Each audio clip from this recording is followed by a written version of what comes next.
At 1200 local time, deep inside Russian territory, ordinary-looking cargo trucks pull off the highway near 4 separate military air bases. Nothing about them looks unusual. Then their roofs pop open. This is the story of Ukraine's Operation Spiderweb, the most audacious drone attack of the entire Ukraine-Russia war, and the operational details behind it are stranger than most people realize. On June 1st, 2025, Ukraine's security service, the SBU, launched a coordinated drone strike against 5 Russian air bases spread across 3 time zones: Belaya in Irkutsk, Olenya in Murmansk, Dyagilevo in Ryazan, Ivanovo-Severny, and Ukrainka in the Amur region. In total, 117 first-person view drones were involved, all targeting Russia's long-range aviation fleet, the strategic bombers Russia uses to launch cruise missiles at Ukrainian cities.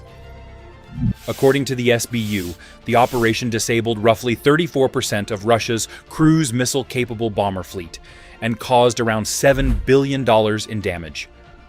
That's the headline number. But the operational story behind how they actually pulled this off is where things get genuinely remarkable. This wasn't a spontaneous strike. Ukrainian President Zelensky said the operation had been in preparation for 1 year, 6 months, and 9 days, planned under his direct personal supervision alongside SBU Chief Vasyl Malyuk, and kept secret even from Ukraine's own allies. The method itself was almost absurdly simple in concept. FPV drones were smuggled into Russia, reportedly routed through Kazakhstan, then hidden inside specially built wooden cabins, designed to look like ordinary modular houses, mounted on the beds of standard flatbed trucks. Each container reportedly held around 36 drones. These trucks were then driven, completely legally, to staging positions near the target air bases by unsuspecting local drivers who had no idea what they were transporting. The drones used were identified by open-source analysts as Ukrainian-made OSA, or WASP, FPV drones, produced by a company called First Contact. According to the manufacturer, each OSA can carry up to 3.3 kilograms of payload, stay airborne for around 15 minutes, and reach speeds of roughly 42 meters per second, about 150 kilometers per hour. Each drone reportedly cost somewhere between $600 and $1,000 to build. That's the detail worth sitting with. Ukraine used drones costing less than a used car to destroy Russian strategic bombers worth tens of millions of dollars each. The drones ran on a system called Ardu Pilot, an open-source autopilot software originally built for hobbyist drones, not military weapons. This allowed for advanced flight stabilization, GPS independent navigation, and telemetry data transmitted over ordinary 3G and 4G cellular networks, meaning operators could potentially control the drones remotely using Russia's own domestic mobile phone infrastructure. Here's the part of the operation that separates it from a typical drone strike. According to defense analysts at CSIS and Defense Express, Ukrainian planners reportedly used decommissioned Soviet-era aircraft, the same kind sitting in aviation museums, to train AI targeting systems to recognize the exact structural weak points of Russian bombers. Underwing missile pylons, fuel tank locations, specific vulnerable panels. Footage from the strikes appears to confirm this. The drones weren't simply crashing into planes at random. They were flying to precise points on the aircraft's body most likely to cause catastrophic damage.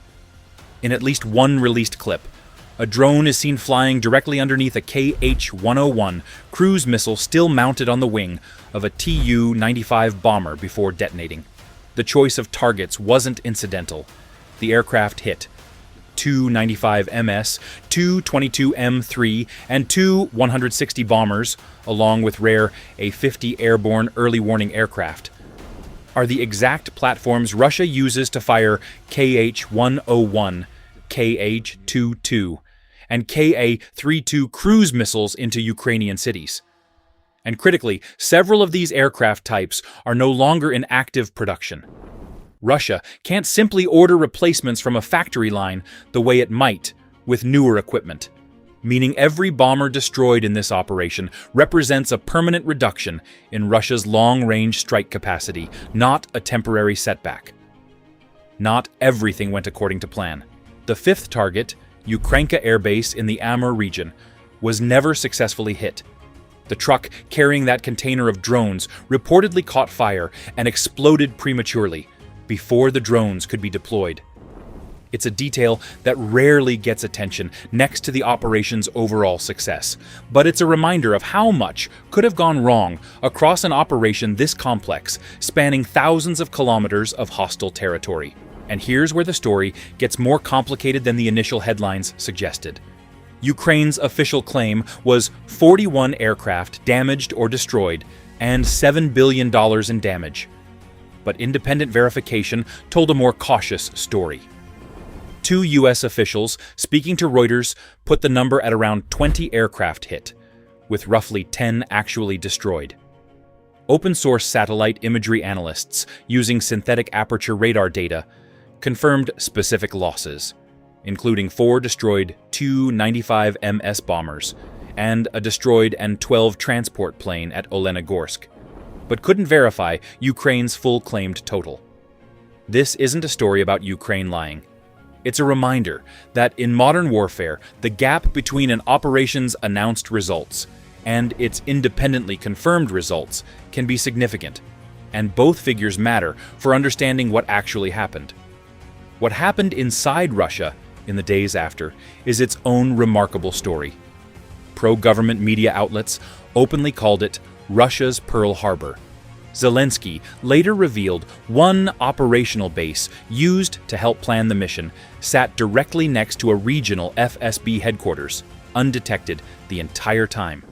In the aftermath, Russian authorities set up checkpoints on highways nationwide, inspecting nearly every truck out of fear of a repeat attack. Several truck drivers who had unknowingly delivered the drone containers were arrested and charged with terrorism. Ukraine's SBU maintains that all of its own operatives were safely withdrawn from Russian soil before a single drone ever launched. And the timing of Operation Spiderweb wasn't an accident either. The strike landed on June 1st, the day before the second round of direct peace talks between Russia and Ukraine was scheduled to open in Istanbul. Analysts were split on what that meant. Some saw it as a calculated move to walk into negotiations from a position of demonstrated strength, proving Ukraine could still reach deep into Russian territory, even after 3 years of grinding war. Others read it as a signal that Ukraine had no real interest in a ceasefire at that moment. Either way, the operation reset the psychological terms of the conflict. It shattered the long-standing Russian assumption that its own heartland, thousands of kilometers from the front line, was simply out of reach. That forces Russia to spread its air defenses across its entire vast territory going forward, rather than concentrating them near Ukraine. A strategic cost that outlasts the physical damage from the strike itself.